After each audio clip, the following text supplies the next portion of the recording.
ये कहानी है एक गांव में रहने वाले दो व्यापारियों की, जिनका नाम है हीरालाल और पन्नालाल। जहां एक और हीरालाल एक नेक और नर्म दिल का व्यापारी था, वहीं दूसरी और पन्नालाल घमंडी और खुसत था।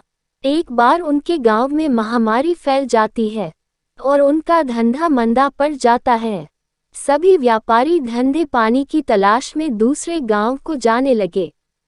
हीरालाल भी अपनी दुकान बंद करके घर को आते समय काफी चिंता में दिखाई दे रहा था। वह मन ही मन कुछ बड़बड़ा रहा था। अब क्या होगा? मेरी दुकान कैसे चलेगी? कोई भी महामारी की वजह से दुकान पर नहीं आता है। धंधा बंद होने की कगार पर आ चुका है।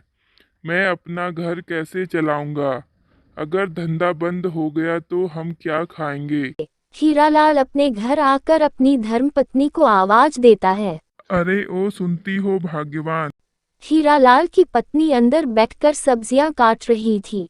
अंदर से आवाज आती है, मैं सब्जियां काट रही हूँ, अंदर आ जाओ।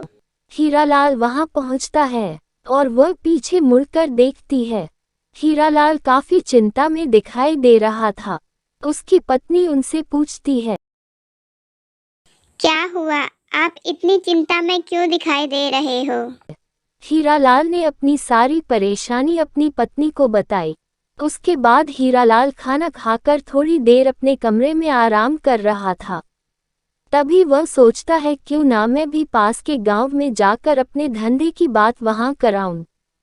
सुबह उठते ही हीरालाल अपनी धर्मपत्नी से कहता है, मैं पास के गांव में धंधे की बात करने जा रहा हूँ।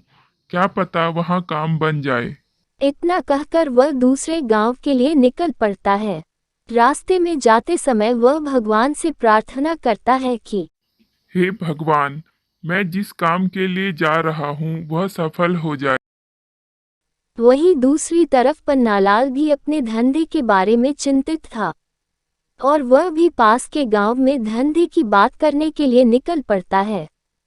गांव पहुंचकर पन्नालाल गांव के मुखिया जी से मिलता है और पूछता है, मैं यहाँ इस गांव में धंधा करने की सोच रहा था। यहाँ के लोग कैसे हैं? मुखिया जी ने पन्नालाल से पूछा। जहाँ से तुम आए हो वहाँ कैसे लोग थे?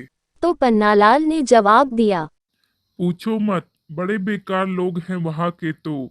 बहुत झगड़ालू हैं, बात बात में लड़ने लगते हैं। उसके बाद मुखिया जी ने जवाब दिया, तो यहाँ के लोग तो उससे भी बेकार है। वहाँ तो लोग लड़ाई झगड़ा ही करते हैं। यहाँ के लोग तो सीधे मारपीट पर उतर आते हैं।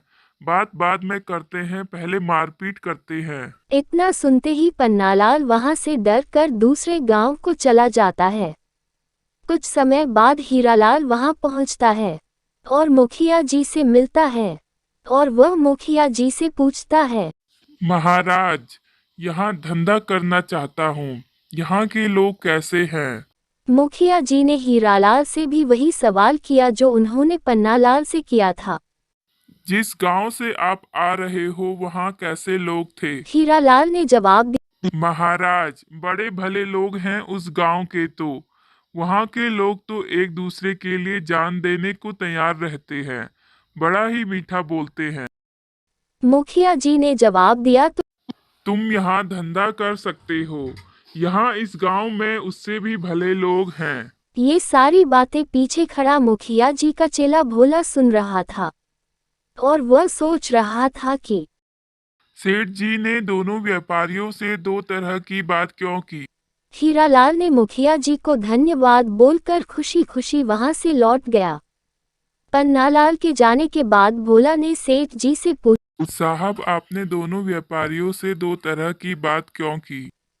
तो मुखिया जी ने जवाब दिया, जो जैसा खुद होता है वो अपने जैसी दुनिया वहाँ बना लेता है। अच्छा बुरा कुछ नहीं होता, उसे उसके माफिक ही लोग मिल जाते हैं। चोर को सारे चोर और शरीफ इंसान को सारे शरीफ ही नजर आते हैं। अगर आप में प्रेम भाव है तो आपको प्रेमी लोग मिल जाएंगे। सत्संगी को सत्संगी मिल जाएंगे। अच्छे को अच्छे और बुरे को बुरे लोग मिल ही जाते हैं। इस कहानी से हमें ये शिक्षा मिलती है कि ये संसार एक ऐसी घाटी है, यहाँ तुम जैसी आवाज दोगे उसी की प्रतिध्वनि तुम्हें सुनाई देगी।